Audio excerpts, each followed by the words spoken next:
Hi everybody, this is Oleg. Welcome to Oregon Preparedness. I'm somewhere in Wisconsin and the weather here is amazing. As you can see, clear sky. It's about almost 60 degrees. Really warm. Anyway, lately I've been watching one channel from Russia on the bushcrafting. The name of channel is Bushcraft in Russia, People of the Wild. But I'm not gonna leave you any links because it's not gonna do you any good. It's in Russian, but the channel is so interesting. There is those guys on the channel, they do all kinds of amazing things as far as bushcraft, all sorts of shelters and survival hacks. Very interesting. And I got thinking about bushcrafting and bushcrafters in general.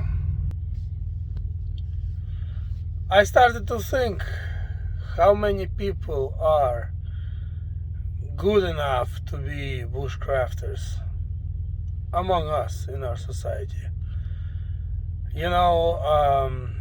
How many people can build a shelter out of things from the woods?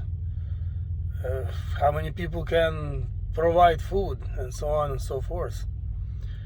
Because if and when nuclear war strikes, we're gonna need to use our skills. So in my opinion, everybody, including me, I'm not bushcrafter. I know a few tricks, but I'm not bushcrafter by any means. But everybody, young and old, woman and man, in my opinion, should start practicing bushcraft skills. Learning new ones and practicing the ones that you already have. Because those skills, they'll become handy. You don't need to hold your knowledge. It's not heavy to hold your knowledge, It's heavy to hold your bug out bag full of tools and goodies, for which you also need to get ready. You need to get yourself ready physically. But knowledge is priceless, and especially in a crisis situation. So I was thinking, nuclear war, some people think it's coming, some people don't think it's gonna happen. I personally think it will happen, and I think it's probably gonna happen in the next, most likely, couple of years, unfortunately. And if you survive the blast, you need to go somewhere. It might be a while, might be weeks or months before you can have normal life again, if ever. And let's say you survived nuclear blast, you got away from the explosion, and there might be several. I don't think there will be one bomb dropped on one city. If it happens, even at the minimum, they're gonna bomb probably dozens of different cities. So there will be people displaced, people that survived from all over the country. They're not gonna just bomb East Coast or West Coast. They're gonna drop bombs on East Coast, on West Coast, in the middle. There is bigger cities like Dallas in the middle, and Houston, and there is all these nuclear, fields with ICBMs. All those nuclear targets, they're gonna get nailed. Even if it's not gonna be full-blown nuclear war, I'm willing to say I would say at least couple dozen of places at least will be bombed. I'm talking about this country, because I live here, so obviously I worry about where would I go, what would I do. And so it's not just your city that will be bombed. You need to get away several hundred miles away to avoid nuclear fallout. All hotels, every motel, everything will be packed for months on end. It won't accommodate everybody. Let's say, for an example, they dropped bomb on Portland. I don't think they would. I think the city is kind of on a smaller side. It doesn't have any bases nearby, any military special bases. But so therefore I don't think they would, but anything is possible. But I'll use Portland as an example because that's where I'm from right now. I'm from the Ukraine originally.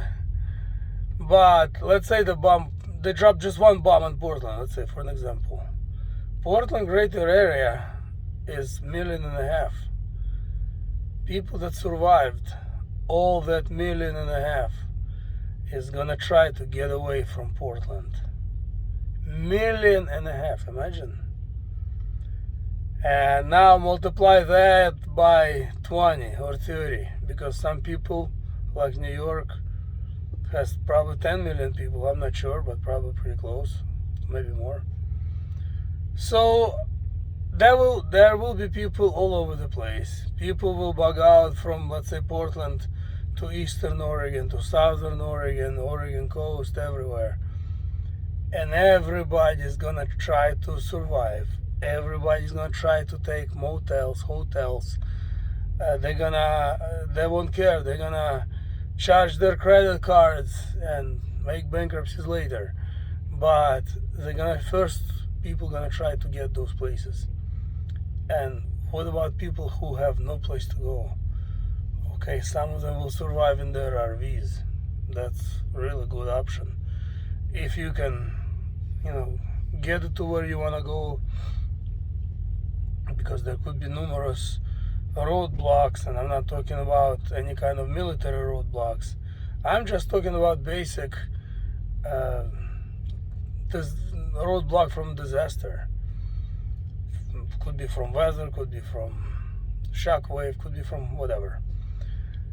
So if somehow you get away with your RV, you're lucky.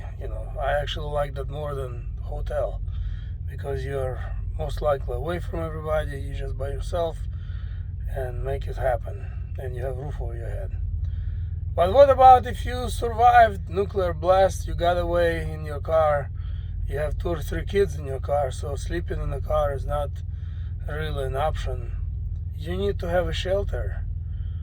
If you have a tent that you were able to throw in the trunk, great. If you don't, you need to build a shelter, because you could possibly, your wife, or you and your husband, or whoever, and your kids survive 1, 2, 3 nights in the car, sleeping in a sitting position. I've done it. I've done it hundreds of times. When I used to deliver in Seattle area, I practically lived in my Prius. I was going all over the place. And yeah, you can do it for a few nights, but you cannot make it for even a week or 2. Will be very difficult. So you need to find a place where you could set up a camp and build a shelter, whether it's some sort of shelter on a tree or underground. For that, of course, you need tools. So if you're a good prepper, you should have, pick and a shovel and some other tools ready. So when you're ready to bug out, you throw all that in the car and you're on your way. Anyway, I think enough said. Number 1, acquire new skills. Number 2, practice skills you have, because more than likely you're gonna need them. Thanks for watching, everybody. Please give this video a thumbs up, and please don't forget to subscribe if you haven't yet, and share this video if you find it useful. And we'll see you in the next upload.